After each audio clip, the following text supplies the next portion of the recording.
Okay, so Greensburg Muse here.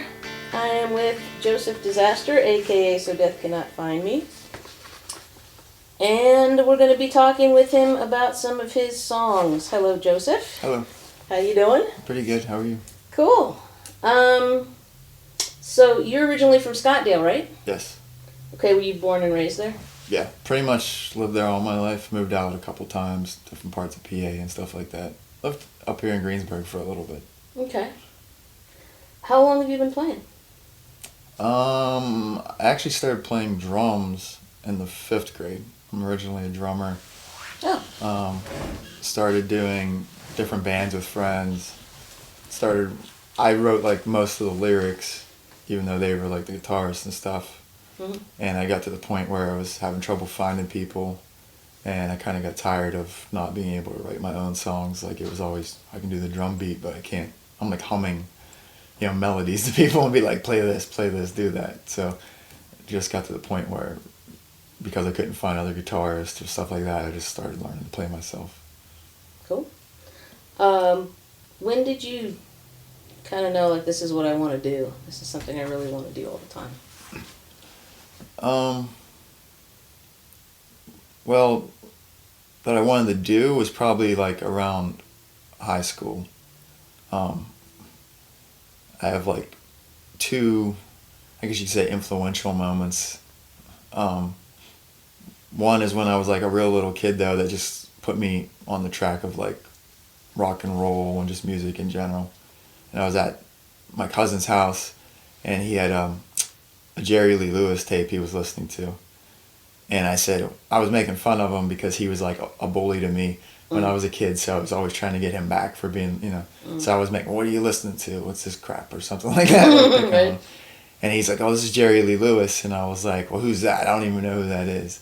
And he's like, oh, he's this guy that like plays piano, and he sets his piano on fire and plays it while it's on fire. And I was like probably 4 or 5 years old, but that blew my mind. I was like, wait, he plays pianos on fire? Like, how cool is that? You can do that? That's a possibility. And then when I was in high school, before you like find your identity, I guess you could say, I was like originally kind of like the heavy metal kid that was kind of like the nerdy, quiet kid and stuff. And I just felt out of place. And Sid and Nancy was on TV. It was the first time I ever seen it. Oh, yeah, I remember that movie. And there was this scene where these kids are picking on a little kid, and Sid comes by and he says, leave him alone. And the kid said, why? And he said, because I'm Sid Vicious, that's why. And the kids got all scared and ran away. And I was like, that guy, that's who I want to be. That's who I want to be, okay. And that just made me, focus in on that. And that's what got me started on punk, and then hanging out with the punk kids at school and getting that kind of mind frame. Right. So. Okay. So you said you started out on drums. Yeah. Okay. What made you switch to? Well, you said you wanted to write your own music and stuff. Yeah. It was. I guess it's easier. I was just constantly. Well, a lot of times in the bands I was in, I even had some people that would like, we want you in this band, because we're gonna mess this up because we don't have, like I was like kind of like the band leader, even though I was a drummer in the back. Right. Because I just had a very band mind, like a very business mind. Okay, we got to do this. We got to market it this way. Right. That type of thing. Like you said, a little bit with the good ear thing, where I could just be like, hey, maybe we'll do this part twice or something, or And I did a lot of poetry and stuff, so I was good at writing the lyrics. So they knew that. So I got stuck in some bands like that, and then after a while, I just kind of felt like, I'm doing all this stuff.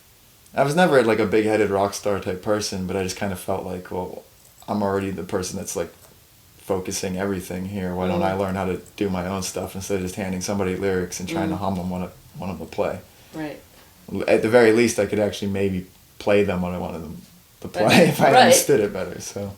True. Okay. So I understand your early influences were, like you mentioned, Jerry Lee Lewis, and you also said Johnny Cash and the Misfits? Yeah, Johnny Cash and the Misfits were the biggest. Jerry Lee Lewis, I'm not really... I like his music, but I'm not really big on his music. It was just the way he did things. The same thing. Like the whole when I seen Sid Vicious on the thing, it was just like that whole attitude. His attitude. Yeah, it was that. But Johnny Cash and the Misfits were a very big influence. When I was a kid, the first time I heard Johnny Cash, and he said, "I shot a man in Reno just to watch him die." I didn't understand at that time that like you didn't actually sing about stuff that was true. So I thought this guy he actually killed someone. Yeah. I was like, when he's telling everybody about it, like what? So that I think kind of actually reflects the music I do now in a way, because what a lot of people don't understand, a lot of people come up and they say your lyrics are really dark or they're depressing or they're just, this haunting type sound, and they think that maybe I'm just writing that style of music, and they don't understand. I think a lot of the music, well, most of the music I write is all like true stories that I've like been through, and so I think in a way that kind of influenced me, because I had thought Johnny killed a guy and he's telling everybody about it and telling this horrible story of how his life went downhill, and he's telling that much truth that he doesn't even care. He's going to tell you the truth. I think in a way that influenced me, that's the way I did my music. And the Misfits thing, I remember, I think when you were interviewing Steve Hawk, another Scottsdale resident, I think he brought up the Misfits in his thing too. That's kind of like your... And Johnny Cash. Yeah. What is it with you Scottsdale guys? It's kind of like, one of my friends said we were at a party one time, and there was a girl that was like younger than us there, and we were talking about the old times, and she said, "I don't understand, you guys keep saying about the Misfits," and we were trying to explain to her that in school the bullies and stuff didn't call us punks or freaks, they called us Misfits because we just wore Misfits t-shirts, and that's how they identified us. And she couldn't really grasp what we were saying, and this one kid said, he said, "Well, we were in a gang, we just didn't know it was a gang at the time." And I thought that was the best way to describe it when I really thought back. It was just kind of like us coming together to like protect ourselves because it was like-minded people. Right. But it was just, that was our thing, the Misfits. We all made tapes for each other. If one person got the CD, then we'd all run over the house to like hear it. It was just, that was our main focus of, the band and stuff like that. So. Well, what was it about the Misfits that kind of turned you on? I think it was just the dark, like the Halloween, like I'm a Halloween baby, so that's like a different mind frame in a way. You're just so used to like the creepy side of life, and it's not weird to you and stuff like that. Yeah, I can relate. And so, and then you just gravitate to like the people that are the same minded people, because you can't be sitting there like with somebody that's all bubbly and cheery talking about like some, like Bruce Campbell movie or something, and have them like understand why all this blood's spurting out of the wall. It was like a really great scene. They're like looking at you like, what? And so I guess it was just the whole same horror thing with element. music, that you're drawn to that type of music too, if it's... Yeah. It was the whole horror element, and I think it was the whole marketing of it too. It was just the whole... They had the hairstyle, it was just their hairstyle. They had the look and the logo that was just their logo. Right, and you just identified with that a lot. Yeah. Right, they weren't trying to like be somebody else. It was just like, this is what we're doing, this is the way it is, get in line with it or go away. Like right. Right, I can respect that. So you started off with what you described as death folk country thing and gravitated to punk. Yeah. That's a pretty big change. What sort of drew you? Well, you kind of been telling me what kind of drew you to punk, but music-wise, like, how did you sort of approach it? Did you want to do just straight up punk, or did you want to have your own kind of mix? It was kind of the other way. It was originally more, punk rock, just straight punk rock. Oh, okay. I remember I used to be in like a lot of Christian bands and stuff back in the day when I was in high school. Really? Stuff. Yeah, I used to be a youth leader. No way, really? I used to be a very religious person. Wow, that's another thing we have. Okay.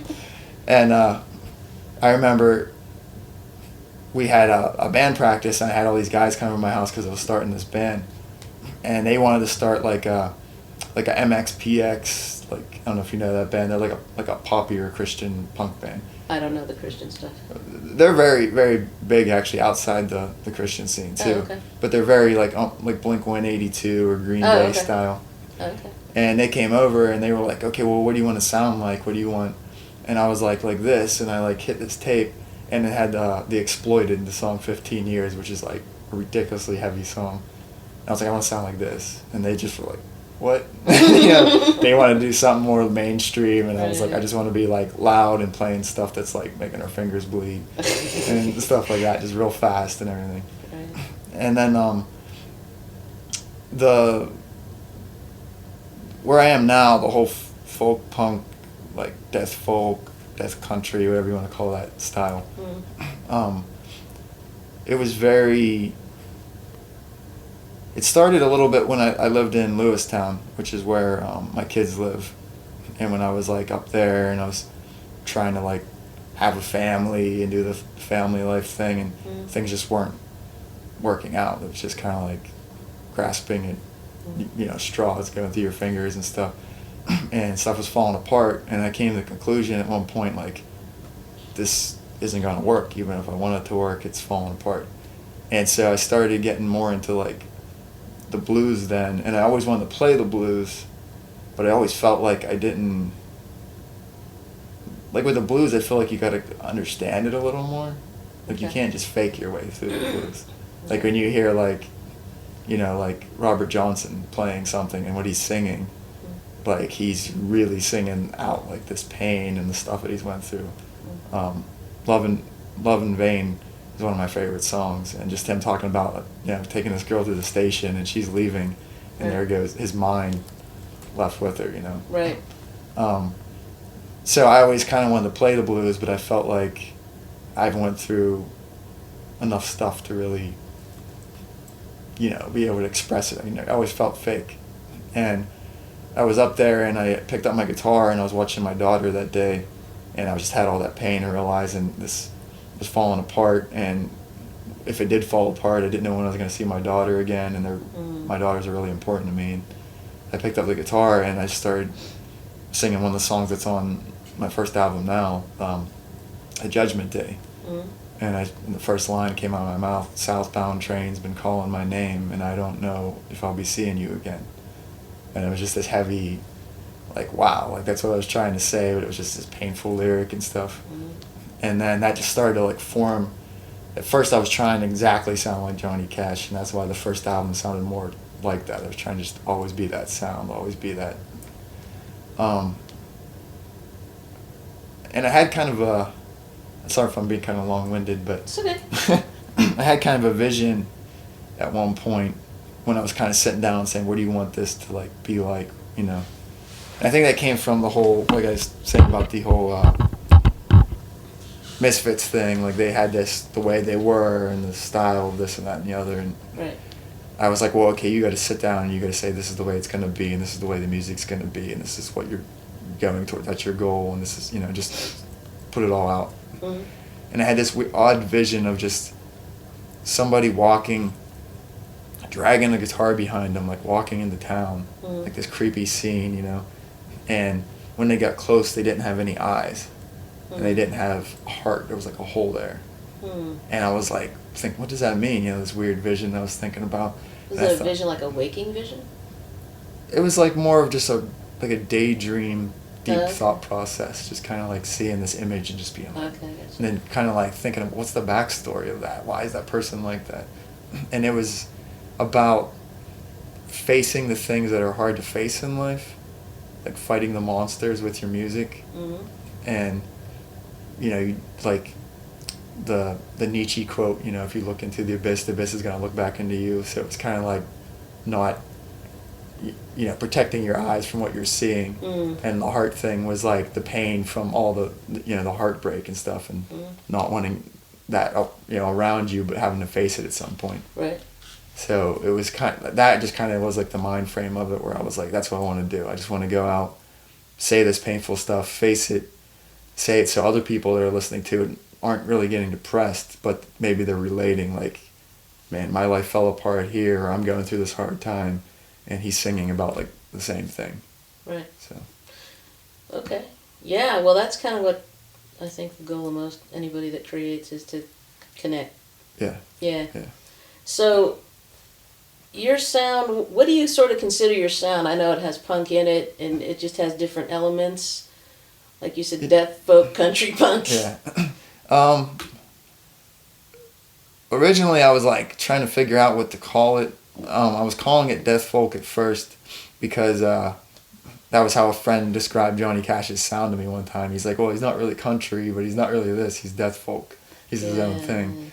And then I found that there were other music groups that were actually considering themselves death folk too. Mm. And there was other ones that were considering themselves death country. And I saw a little bit of an element of both of them in my music. And so for a while, I first was calling it death folk. Then I gravitated towards the death country thing since I was doing more of a Johnny Cash sound. I was like, well.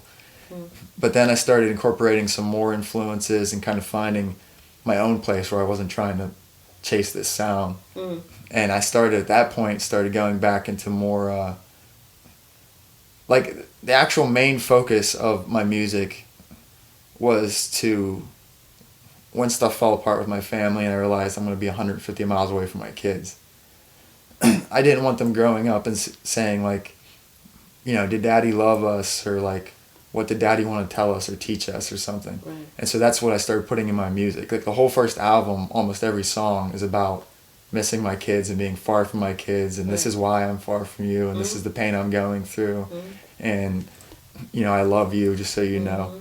And then the next album that I'm working on, that you've heard some of the songs that you know, at the open mics and stuff you've been at, but it started being more of the focus of what I wanted to teach them.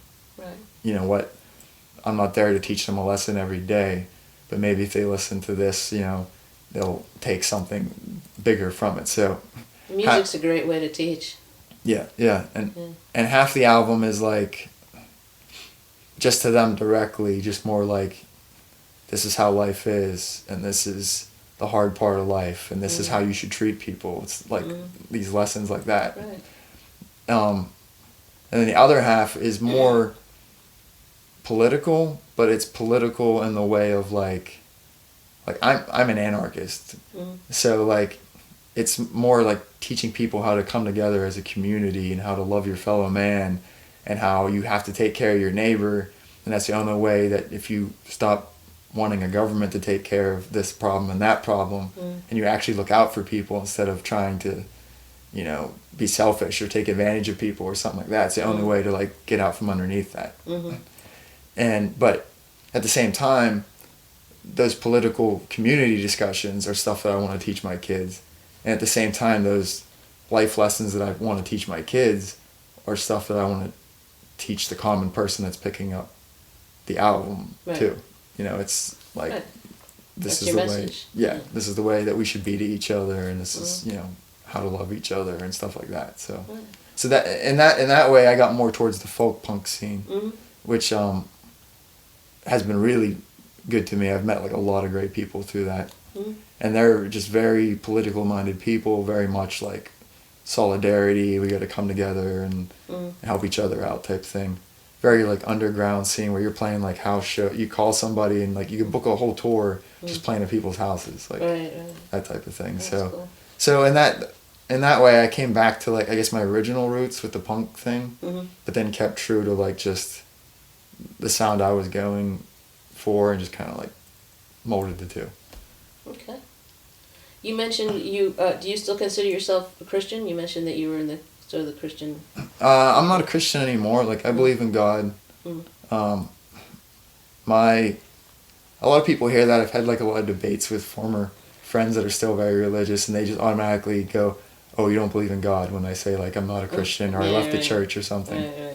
And I just literally tell them like my religious views or beliefs are just so different from Christianity now that I just can't call myself that. Not even like a way that's like, oh, I don't like you because you believe this. More of a respectful way, like I am nowhere close to what you're believing. And if I was identifying myself as the same thing as you, and somebody was like, and I actually started telling people what I believe, they'd be like, what? Yeah. I can relate. Yeah, it's a lot to that. Yeah. It's very, I don't know, like in a way I have a lot of beliefs that are like similar, but I guess I like felt like maybe they were translated wrong.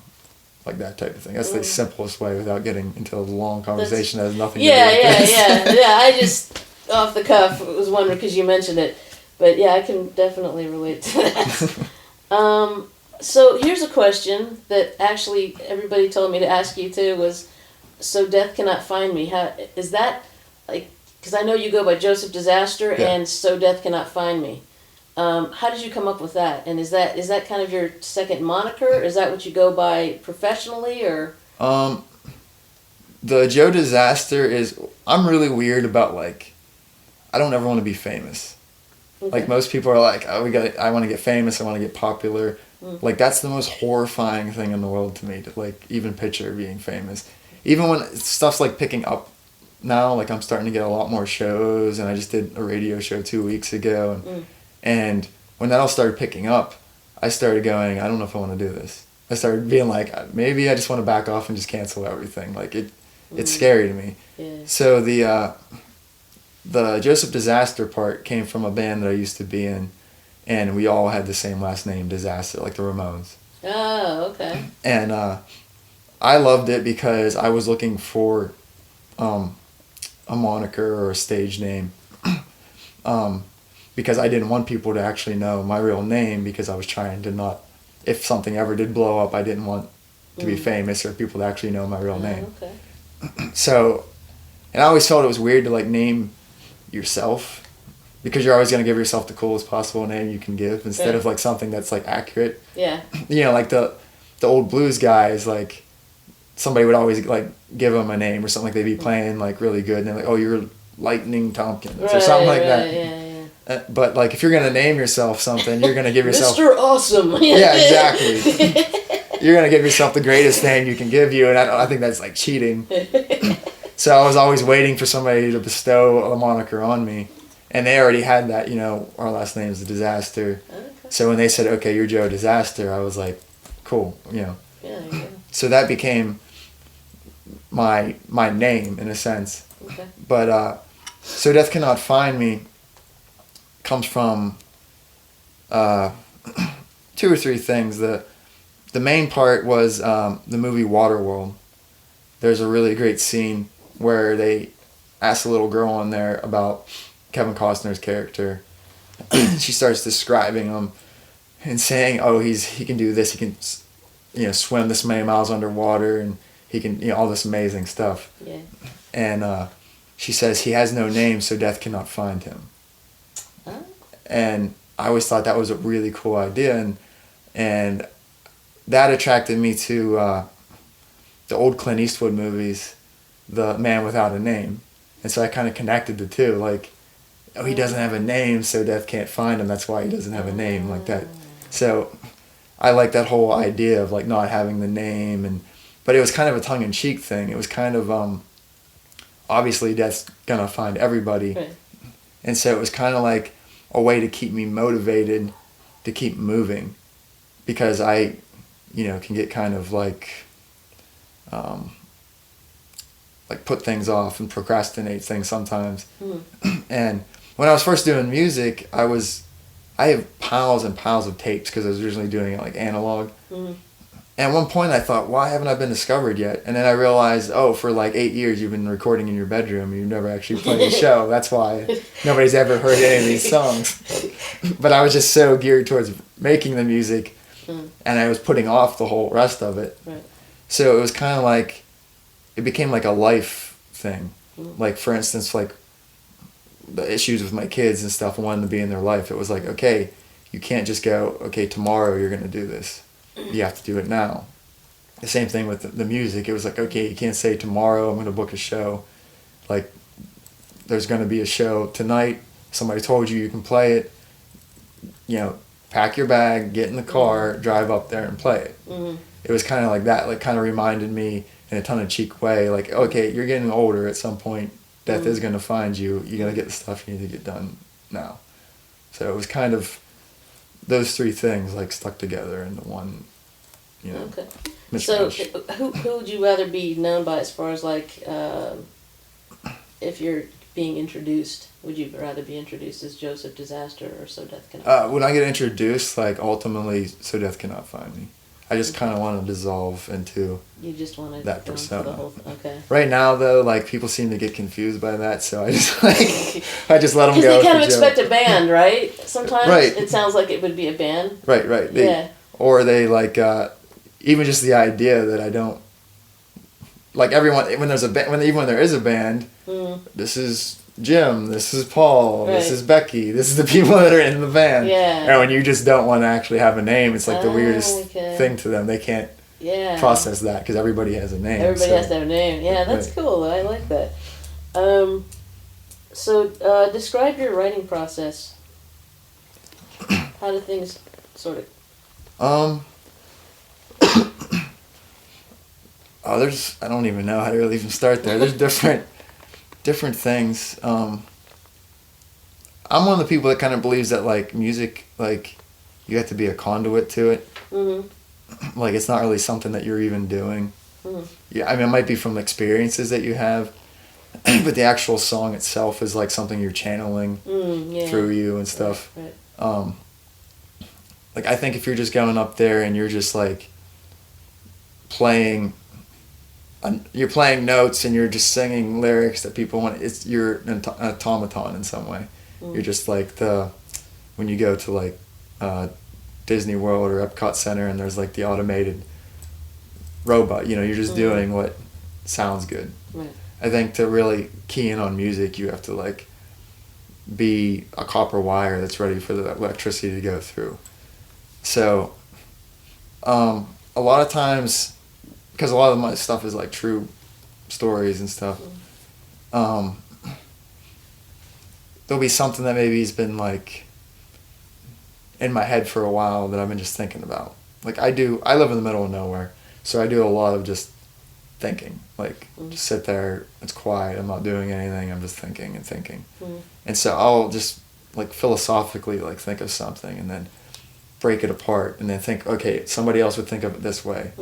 And now I got to step outside the box and think, well, what am I thinking of that's wrong? Kind of judge myself in a way and just stuff like that and tear it apart different ways.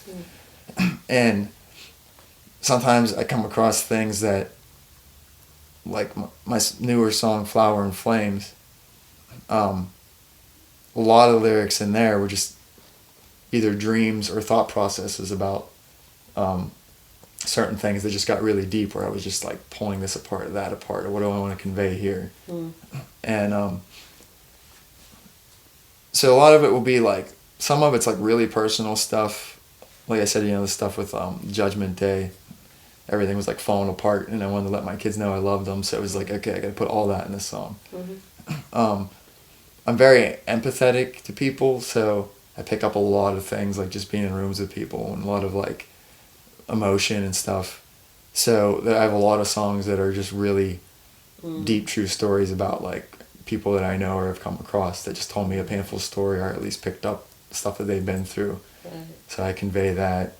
And sometimes it's just like the greater message type thing. Like in a lot of the more political stuff that I do, it's like, okay, well, this is what society needs to do to, kind of wake up. So this is what I'm going to sing about. So it's whatever you're feeling at the time, or it's just it's kind of like whatever's moving through me at the moment. Yeah, moving through you. That's a good.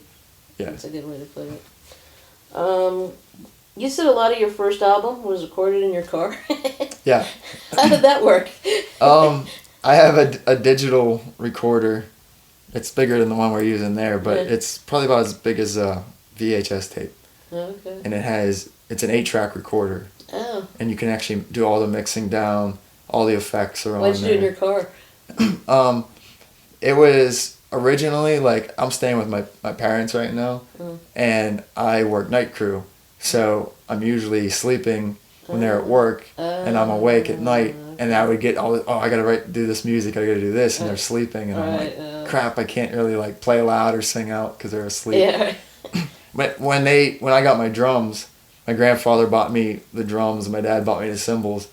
my dad said there's one rule, and that's no playing drums when people are sleeping. Right. That's like the one rule when it comes to your drums. Right. So for me, it was like, okay, I got to find a place to play, and everyone else, all my friends are asleep right now because it's 2 a.m. I can't call them and be like, I got to come record an album at your house. So I had to think of something, and I was like, wait, I got a guitar, my voice, and this tiny little recorder that I can put batteries in and just carry. Right. I'll just go out to the car because I at least got to, lay something down. So I went out and started doing that, and I found out that most cars are obviously sealed and pretty soundproof for the most part. So Yeah, actually that's it's true, yeah. a really great booth to record in. So Oh, okay, good to know. the bad part though is like, that's great in even the winter because you can warm up the car and then just turn it off and do, but in the summer, if you do it like during the day and it's like 90 degrees out, Yeah, not so much. it's like being stuck in a sweat box. Yeah. Like trying to, Yeah, for sure. so Well, okay. that's the sacrifices I guess you got to make. But. Yeah. Oh, that's good to know. Okay. Well, like your stuff is dark. A lot of it is kind of dark. I know you said whatever is kind of flowing through you at the time. Does it generally? Are you going for a darker sound, or is that just how it?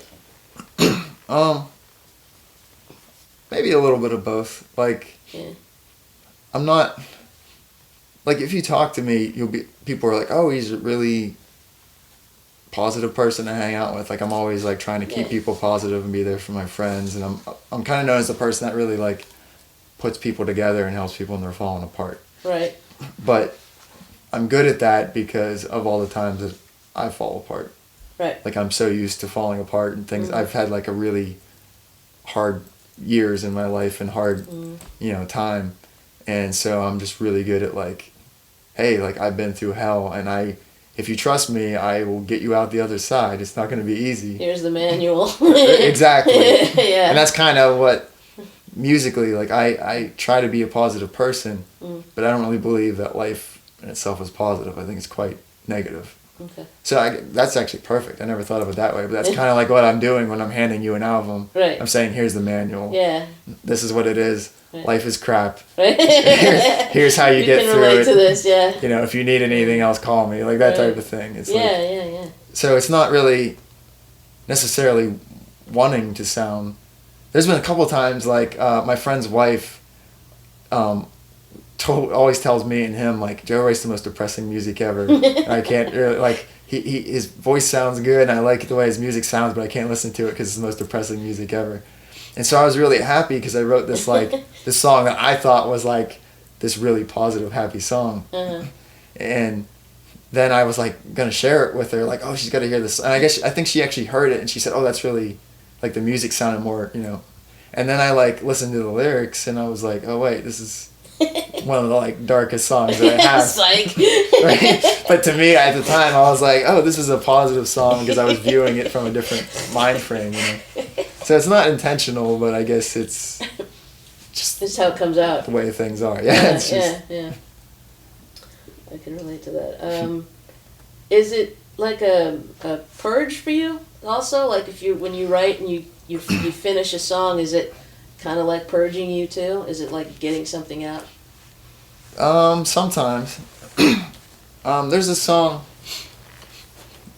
The funny part is I always I'll sit up in front of audiences, and I always liked that storyteller show that was on VH1. Yeah, I like that too. And I always wanted to be to tell the stories because there's so much stories behind the songs. Right. But then when I would get up there and I would start to tell them, I realized some of my songs were such a heavy thing that happened. Right. That I can't sit here and tell Right. these It'd be like people a therapy session or something. Right, but some of them are just not something that should be shared. It's Right. in a way. It's too personal. Yeah. And so I would sometimes I'll start to tell people, I go to myself, in my head I go, okay, you're going to open up, you're going to tell people what this song's about.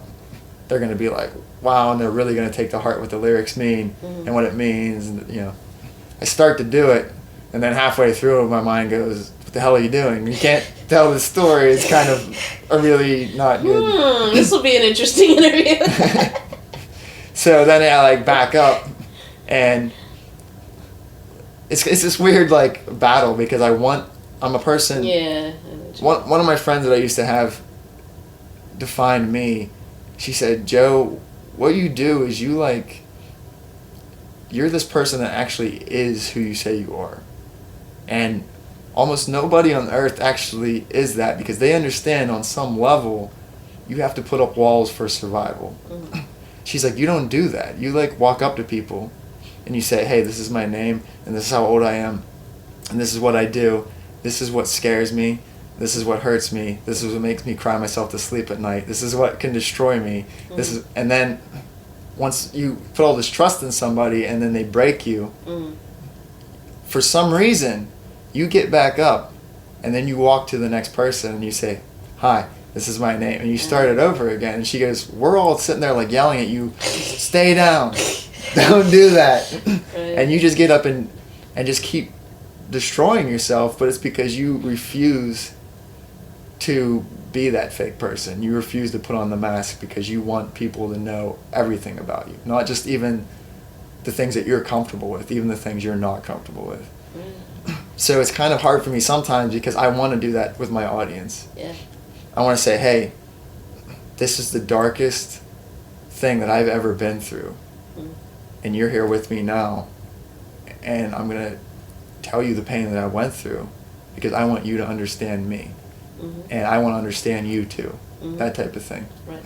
But then at the same time, because of me realizing, oh yeah, other people aren't wired this way, and if you like unleash this boulder on somebody, they're gonna be like, what? Like they can't process that. Yeah. They're so used to putting up the walls to guard themselves that's too much reality to put on somebody. Right.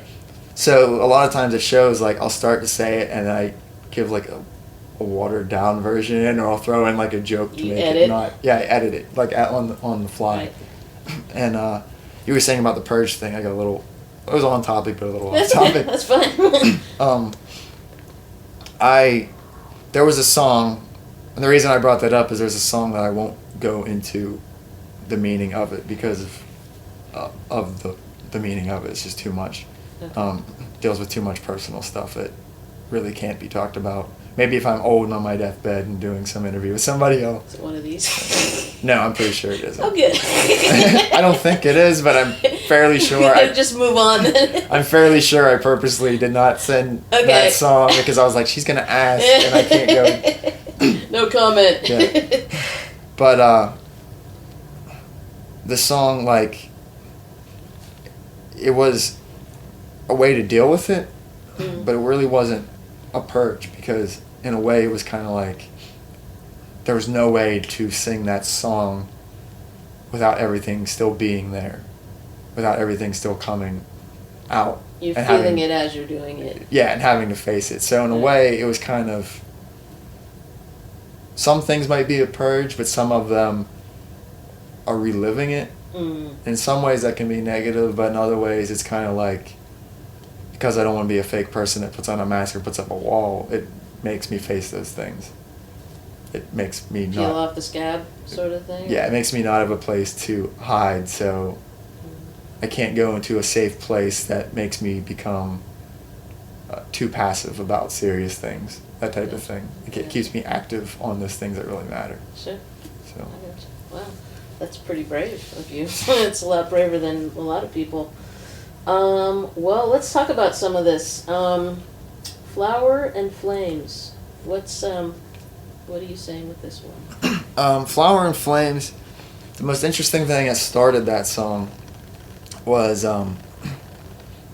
my friend put on Facebook, my friend Jeremy, he lives out in Ohio, and he put something, I haven't even talked to him in a while before he put this on there. We would just talk once in a blue moon and goof around. And he put the story about this dream, and the dream was he was working for this dictator, and the dictator was training him to be a propaganda man, and teaching him this is how you control people, and this is what you do, and this is why you do it. And he said the dictator was painting, and he was like sitting there listening to him, and the dictator said, for people to flourish, they need something to bloom, be it flowers or flames. and he just posted this on Facebook, and I wrote him. I was like, man, I got to do something with those. Can I write a song or like name my album that? Because that's like one of the deepest things I've ever heard. He's like, yeah. He's like, feel free. And he's like, I just had a dream. I'm not gonna do anything with it. Like, it'd be good if something happened with it. So I started kind of messing with the idea of that. I mean, the whole first verse is the story of that dream. So I was like, a lot of times I'll write a song, and there's been a few songs, I write the first lyric, and then I go, oh, what the hell am I going to do now? Because the first lyric is like such a big, deep lyric that I go, what do you follow that with, Yeah. Everything else is going to sound watered down compared to this first lyric. Right. So I was kind of like in that thing where I was like, that's such an important line that the rest of the song can't be half done. It has to be like full tilt. Mm-hmm. So I started looking into like different things, and I thought, well, you know what? If you can find something that has an underlying meaning that tie them together, but are all really important things, you can put all those big things in one song and just tie them together with that little, thread. So the chorus was about, there was a girl whose music I was listening to, and she had been raped, actually, and she sung about that a lot, like very openly in her music, and dealing with the pain and stuff like that. And I was just kind of like, sometimes I'll have like because I want to help people so much, I'll have like a Superman complex. And so I'm just sitting there going like, I don't even know this person, and I want to like reach out to them and like talk to them and try to help them through this pain that they're going through. And I started thinking about that, and I started thinking about that as a community, and because Flowers and Flame was so political based and just helping people, and just so I started thinking about that as a community and thinking, well, that doesn't just apply to her, that applies to everyone that's been hurt by somebody or destroyed by somebody. And so the chorus became, so I'll plant my garden in the cracks of your heart. So it was like, yeah, your heart's broken. I can't put it back together, but maybe I can make something positive. That's a great line. Grow out of it. Yeah, that's and a great line. Then the let's set this place ablaze and never come back again. It was, let's walk away from the things that made this break, that made this pain happen. The problems that are in our community and with ourselves and each other and everything. Let's walk away from that pattern, set it on fire, and not go back again. Don't repeat it. You use a lot of metaphor. I like that because I think in metaphor all the time. Yeah. I can relate to your music a lot because of that. I really like your lyrics. The second verse had to do with a dream I had that had to do, there was a part about werewolves in it. And I started thinking about werewolves, and my friend Daniel, he's really big on monsters. And he's actually from the Christian music scene. He was a famous guy in it, had a band and stuff, and it was all metaphors about monsters being people, and how to get out of they wanted to get out of their sin.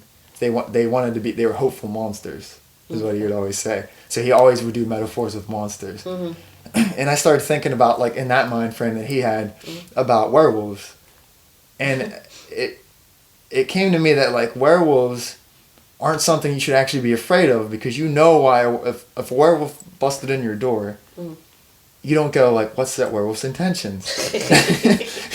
You know why the werewolf is there. He's there to eat you. He's there to kill you. Right. So the thing that's scary is the people that are hiding. They're the things that are scary. They're hiding from what they really are. They don't want you to know what they really are. I got you, yeah. So that's what's scary, because at least you know what a werewolf is. Right. But somebody that's hiding and that's deceiving you, you don't know what they are. So that was what the second verse was. It was kind of like this. And, talking about rising out of that, when it says about the phoenix rising out of the flames and stuff. Ah, okay. Yeah, that's really cool. I really liked your lyrics a lot. Thank you. So we'll talk about Hyrith. Am I pronouncing that right? I think it's Haraeth. I don't know if I'm pronouncing that right. I might even be pronouncing it wrong. Haraeth? I hear some Johnny Cash influence on this one. It kind of sounds almost like an anti-war or a protest song. You sing about heroes you heard about as a kid that didn't really exist. Um, is some of that in there? Is it kind of an anti-war song, or is that? It's not. Are you making It any is. kind of statement? It's not specifically anti-war, but in a broad term, it is, because it's a very anarchic song in the sense of like nations and the roles that they made people play, which would fall into war then in the long run.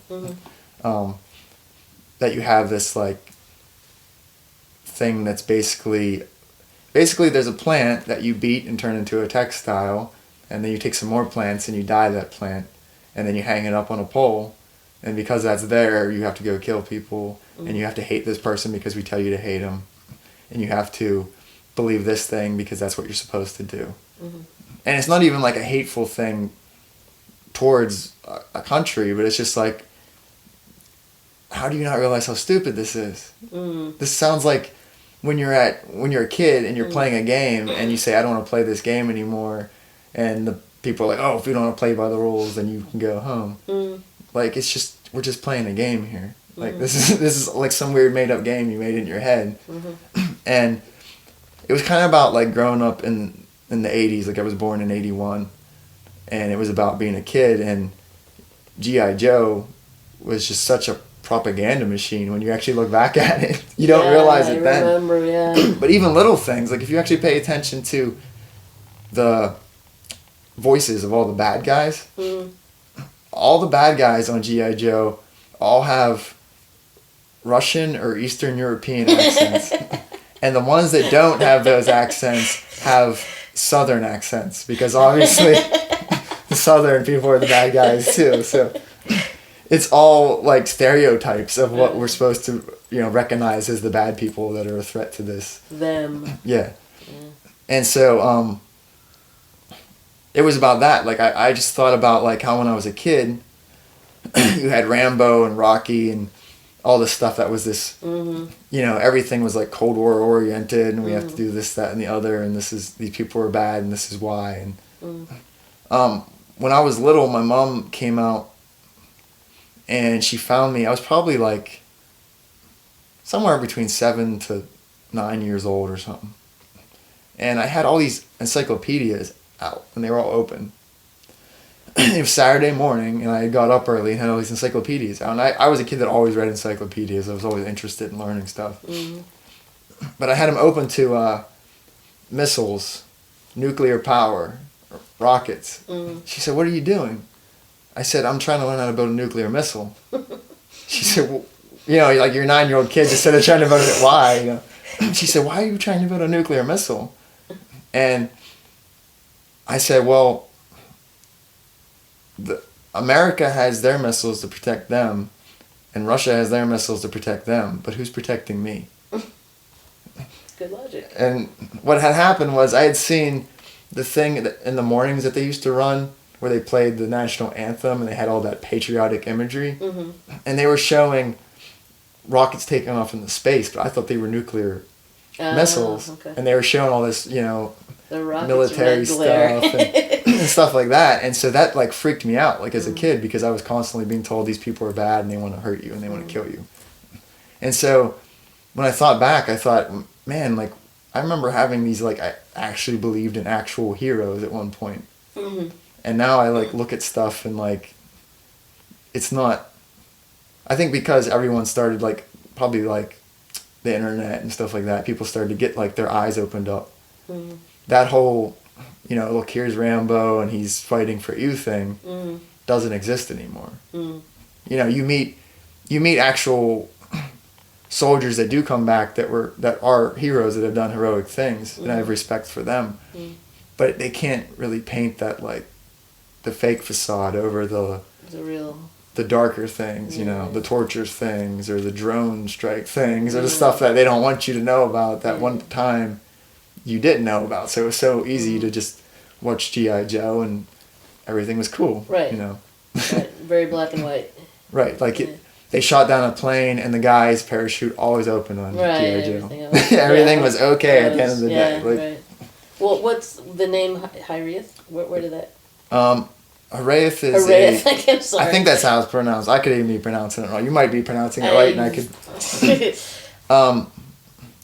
It's I believe it's a Welsh word, and it means it's a form of nostalgia, but it's a form of nostalgia for something that maybe didn't even exist. Ah, okay. So it's kind of like when you have those good old day moments, and you're like, oh man, I wish I could be back at this time when this that happened.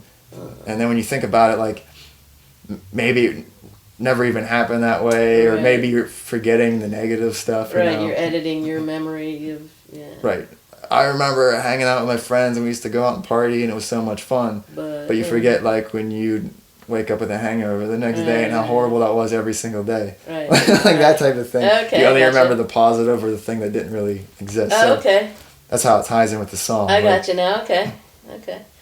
Well, we'll talk about Judgment Day. That's pretty dark. I know you said your kids wanting to sort of send a message to your kids. Yeah. Inspired that song. And it does kind of sound like a lullaby. Yeah. Almost like a sort of a dark punk lullaby. It sounds, were you going for that type of sound for it? It was a little bit, because it was kind of like, singing to your kids, and obviously the thing you get is you're singing to your kids, you're singing a lullaby. Right.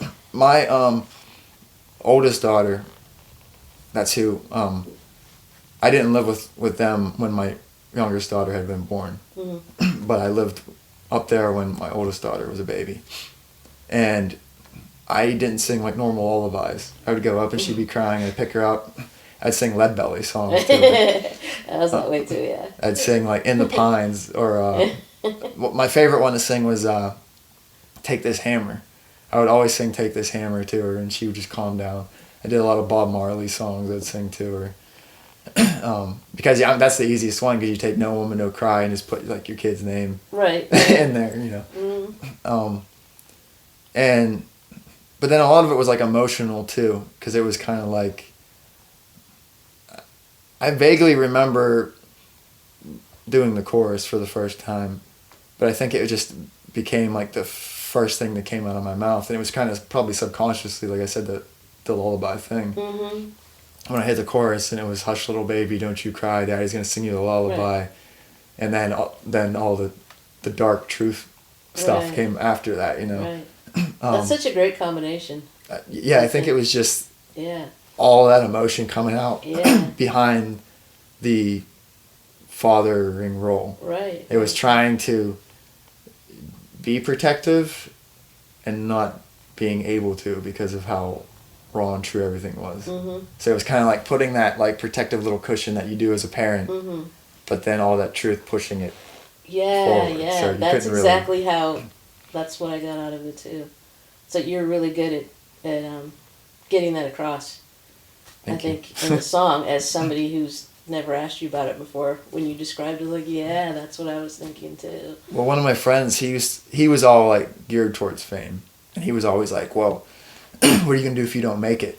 What are you gonna do if you don't make it? Mm-hmm. And I was playing a song for my girls one time. It was Judgment Day actually, and they were like sitting there listening, and I looked at my oldest daughter, and we got to the chorus, and where I just said, till the Judgment Day. And when I sang that part, I saw her singing with me, she said, till the Judgment Day, like singing. And I told him at that moment, I said, well, that's the only reason I was writing, was for them to understand that, for me to convey how much I loved them, that I cared about them, so they knew. I said, I already made it. There you go. Everything else is icing on the cake. Yeah. I already made it. I'm already where I wanted to be. Already accomplished. Right. If it falls apart tomorrow, I already made it. It doesn't matter. If it keeps going, then like I said, it's icing on the cake. Right. It's bonus. Right. Awesome. Well, as far as Judgment Day goes, did you mean that metaphorically, or do you believe in some sort of Judgment Day itself? I guess in a way, maybe not as literal as I used to when I was more religious. Mm-hmm. But I do believe there's like an afterlife of some sort. I don't really know if I believe like the whole heaven and hell side of it. But even if you're not religious, at someday like everybody dies. In a way, that's a judgment day in itself, because everything that you were trying to do is going to end. So in a way, like even if you're an atheist, death in itself is a judgment day, because it's when it's over, you know. Right. So it was kind of even when I was very religious too, though, even when I was a very active Christian, I never understood the fear of hell, which for a lot of Christians is a very big deal. They say, "Oh, I was afraid of going to hell. That's why I became a Christian." I never understood that, because to me, if there was this bigger person, if he says I should go to hell, why should I be upset about that? Like if he sees the bigger picture, he completely understands why I'm going to hell, and he is, he understands the whole picture, so he understands it more than I do. So in Judgment Day, on the last verse, where I say, "If we sleep in flame or cloud," it was kind of like this, I don't really have any control on where I'm going to end up when I die. It's not my say. Where I think a lot of people get caught up in like, I'm doing good things, so I'm in, that type of thing. Well, you don't know, Right. And so it was kind of like, I've heard a lot of sermons that say that hell is a separation from God. That's really what hell is. But to me, I always related on a personal level, when everything fell apart, that by definition, I completely understand what hell is, if that's what hell is, because that's a separation of a father and a child. If you look at the Christian side of it, that's the father and his child being separated. And because I've been separated from my kids, I'm in that situation, that exact pain. That's supposed to be what defines hell, is what I'm in on a daily basis. Gotcha. So to me, it was kind of like maybe a little bit of the pain and fear of realizing, okay, I'm not around my girls as much as I want to be in this life, and I have no guarantee that in an afterlife that I'll even see them. Where I used to have solace in like, well, even if things go wrong in this world, I can spend time with them. When I actually thought about it, I was like, nobody really has a guarantee. So it was kind of that thought process. If there is this judgment day, and if there's that possibility of us being separated, I'll be calling your name loud so I can see your face one last time. Gotcha. Just kind of like this. We've been separated, and we might be separated forever, but at least I'll get to see you one last time because you're that important. It was that kind of thing. That's nice. That's interesting. Okay, let's go with weights and lengths, which I keep wanting to call weights and measures all the time. I gotta get that out of my head. That sounds more British. Yeah, I don't know why. Just weights and lengths. It sounds like you really dug deep for this one. Was this? This is a pretty deep song. Was this harder to write? That is. I almost regret sending you that song, because that is a very. You don't want to talk about it. We don't have to. No, we can. Maybe I'll do the censoring. Maybe I'll do the censoring thing on the fly. We can move on if you want to. It was I went through a really heavy 2014. I went through a very bad breakup of a person that was like, I had the whole like, this is the one moment. And I never really had that before. Before it was kind of like that whole trickery, like, okay, I love this person, I think that's what love is. This was like, I know. And then it all just went to hell. It all just fell apart. There was a lot of deceit and stuff that happened that made it fall apart. And so it was really painful, and I didn't deal with it well. I completely fell apart. I don't even remember most of 2014, to be honest with you. Try to block it out. I fell really big into like drinking and abuse of like sleeping pills and stuff at the beginning part. Okay. I was numb just every day. I reached a maximum. I think this is actually why I sent this to you, because I wanted to actually talk about this because it kind of went into the redemptive qualities that kind of drive my music now. I think that's why I sent it. Okay. But I reached a point where I was like drinking like 2 full bottles of liquor a week with, 12 to maybe 20 some beers a week. And I think every 2 weeks going through a bottle of sleeping pills. Like, it was up to like 4 pills a day with the drinking, which obviously isn't a good combination. Yeah. So I was basically just like passing out all the time because I just couldn't deal with it. I couldn't deal with it. And I started listening to this band, Ramshackle Glory.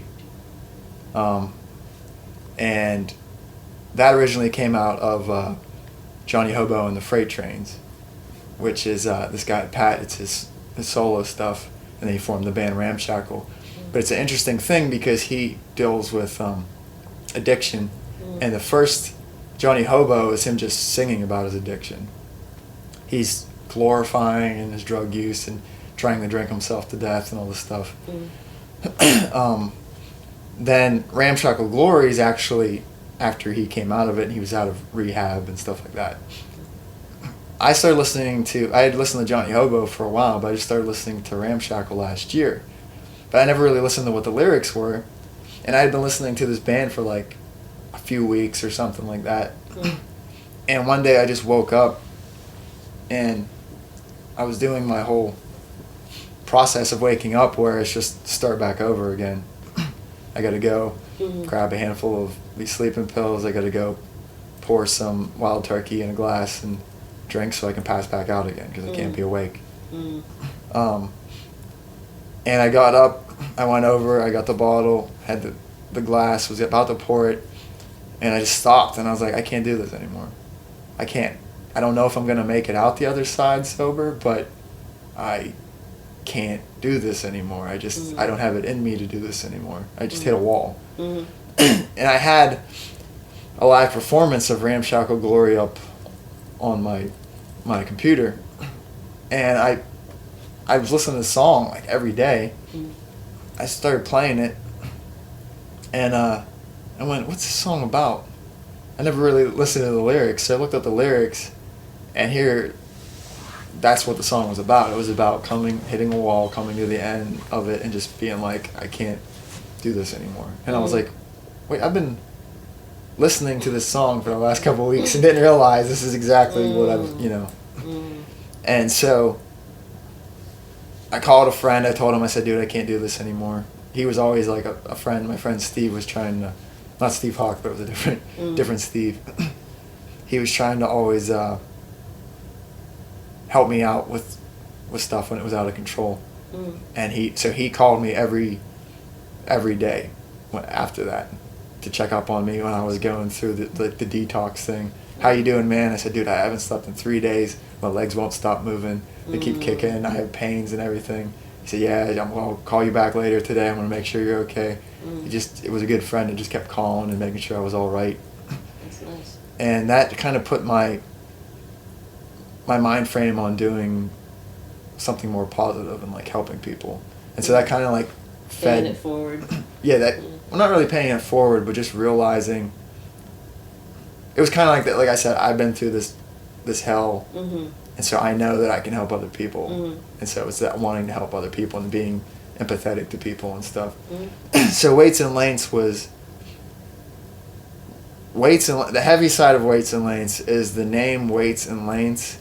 I've been studying Weights and Lengths is about hanging yourself. That's what Weights and Lengths is. It's about studying what goes into that and what you have to do it right to end it basically. But then the end part of the song says then I remember the smile on your face, and that was, I remembered one time walking through my dining room when I was just a mess, and I looked over and I seen a picture of my youngest daughter, and she is like the biggest smile ever. She's just this very good-natured, good-hearted girl that just loves people. And so when she smiles, it's not just like I'm happy. It's this big glowing heart. Yeah. And I seen her smiling, and I started crying because I was like, what if I do this and you don't ever smile again? You know, like not only am I cheating you, but I'm cheating so many other people out of a beautiful person. So that's what the song was about. It was about not just me, but like a lot of other people I'm sure can relate, just like coming to your end where you can't do it anymore, but realizing how it's going to affect other people, and I can't do that to those other people. So yeah, I definitely relate to that. Yeah. Wow. Okay. You also sing in that song, "Weights and Lengths Lead to the End." Is the end for you? Would be yeah, it was just death. death or just yeah. Okay. I'm studying weights and lengths that lead me to Right. the end. That was the whole Right. hanging Gotcha. death thing like that is what that was. Okay. You said recently on Facebook you had a great thing on there. You said apathy is deciding to kill yourself inside before the world has a chance. Empathy is deciding to let the world slowly do it for you. Yeah. That's a great line. I mean, that was just like I zeroed in on that. So have you decided on which of these you're gonna do, or? I can't be apathetic. It's not in me. Yeah. And I envy. I don't want to say envy, because I don't really like people that are apathetic, because I think that's just like everyone's in the same crappy situation in some way or another. So if you're apathetic, you're not really respecting somebody else's crappy situation just because of your crappy situation. But in a way, you know, part of me like almost wishes I was apathetic because of how connected I get with people and how much I want to help people and how much I get hurt by people on like a constant basis. Yeah. But I know it's not in me. I think it was last year I posted something when I was going through the hard time that was slightly similar but not as well defined. Because like I said, I think I told you on there, I've been pondering it for a while before I came to that wording of it. Last year I think I put something, I said, if I stop loving the way that I do, I'll lose me, or I'll lose myself. But if I keep loving the way that I do, I'll lose myself. Like it's the same outcome. So I guess to me it's like I can't really stop, and even if I could, what's the point? Because it's going to be the same outcome. So why not try to make a difference in somebody's life if it's going to be the same outcome anyway? Like I don't have it in me to just not care about people. Right. So yeah, we're definitely on the same page. This is kind of a general question. Answer it any way you think. Just from listening to your music, what do you see when you look around? What does kind of life mean to you? Where does music fit in? Where do you sort of see the world as and yourself in it? Maybe I don't understand the question completely. I guess well, I guess you kind of answered it so far about how you see the world as being and how you want to be in it. I guess what is your take on, you talk a lot about connection and music connecting. Is that sort of, I guess I'm asking, what are you hoping for to change anything in the world? Do you think that music and what you have to say could change things? I think music gets overrated and underrated at the same time, like simultaneously, and people don't even realize it. Like, I can't remember who said it. I actually just heard it quoted on a music documentary. Somebody famous. Probably Bob Dylan. We'll just give him credit for it. Yeah, why not? But it was talking about how music can save people. And music can save people, but like at the same time, you're not gonna like just play a song. Like I'm not like if music itself as a whole could save people, you would just put a CD in, and you would just go over to Iraq, and you would play it, and everybody would start clapping their hands and they'd put down their guns. If only, yeah. Right, and that's not. But sometimes a lot of people act like that's the way it's going to work. You know, I mean, they have a very like Woodstock mind of it. Is like we're going to do this show and everything's going to change. Yeah. No, it's not. Yeah.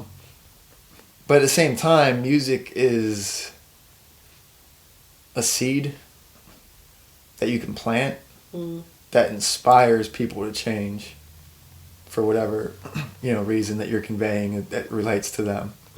You can plant that seed in them, and that makes them see. This lyric wakes them up to something that in their life they see in somebody else, and then that makes them go, oh, I want to do this, or I want to do that, or it inspires me to go get this job I didn't think I could get because this song made me believe in myself, or something like that. So it kind of like is a seed that sparks the growth. But a lot of people give the music, I think, too much credit, because really at the end of the day, a human being has to make that decision to grow and to change. So I think music is the catalyst, but it's not the fuel. Okay. It's the spark. It's not the actual fuel that's setting the fire that changes things. So nice. Okay. So what's coming up next for you? I have a show in Columbus on the 15th. I'm playing at a place called Bossy Girls with a really talented musician named Atana Kaplan. Then I'm going to try to stick around for another day out there and play an open mic the next day to make the most of the trip. And the scene out there is just really great. Like they've had some musicians that come out of there. I'm just name dropping because I just, some of these people, you don't get to hear about them because you're not going to turn on your MTV and see them, but they're starting to get really popular because they're talented musicians. But my friends Nate Mays and Drew, I think it's Bott or Bat, I don't know how to pronounce her last name. So sorry to Drew if she's listening to this. But both of them and Atana, ridiculously good musicians. Like, I mean, Drew just put out an album, just 3 songs. The other day I listened to it twice the whole way through. Nate's music, I walk around singing it all the time. Atana blew my mind the other day. She called me out of the blue, and she said, hey, can I... and I'd never even talked to her on the phone before. I just met her in person. She said, hey, I want to play a song for you that I wrote. I was like, what? She's like, yeah, I want to play this song for you. And she just put it on speaker and played this song. And it reminded me of this this story about Bob Dylan and why is his name escaping? Frank Zappa. Where Frank Zappa was at his house and somebody came up and said, Bob Dylan is here. It's like the middle of winter and he's not even like dressed right. Like he's not even wearing a coat. He's standing outside. He said he wants to see you. And Frank Zappa didn't even know Bob Dylan. And he didn't believe. He said, yeah, right. And he sent somebody down and they came back. They said, that's Bob Dylan. He's standing at the front gate. So he let him in. He's like, why are you here, Bob? Bob said, I want to play my new album for you. And he just sat down in his living room and played the whole new album because he wanted to know what Frank Zappa thought of it. Wow. And I had this weird like music moment. Not that me and Atana or Frank Zappa and Bob Dylan, but where she called and was just like, hey, I want you to hear this song. I felt like really honored. Like, you want me to hear this song and tell you what I think of it and stuff? And it was just kind of like that. Nice. But they have a really good scene out there, so I'm excited to go spend some time with them. I have a show at the Keynote on the 20th of February. And then I'm doing a house show at the beginning of March up in Butler with my friends Nate and Johnny up there. Okay. So things are picking up. So cool. I don't know if I'm happy about that or not because, like I said, I get nervous when things start picking up. But I mean, it's exciting. Let it flow. Yeah. Just let it just flow. roll with it. So. Right. So what's the best way for people to hear your music? Bandcamp's the best way. So Death Cannot Find Me, Bandcamp. One of the great things is apparently So Death Cannot Find Me. Apparently nobody's really put those words together before, so if you put that into Google, I am like everything that's affiliated with that Oh, comes okay, up. good. So like the first like 6 or That's 7 handy. things are all literally me, Oh. and then it just goes out into like just weird pairings of the words. They have nothing to do with it. So I have a SoundCloud, Reverb Nation, but the Bandcamp's the best because I'm putting full albums up there and you can download them and listen to full albums and stuff like that. So Cool. All right. Well, thanks, Joe. yep, thank you.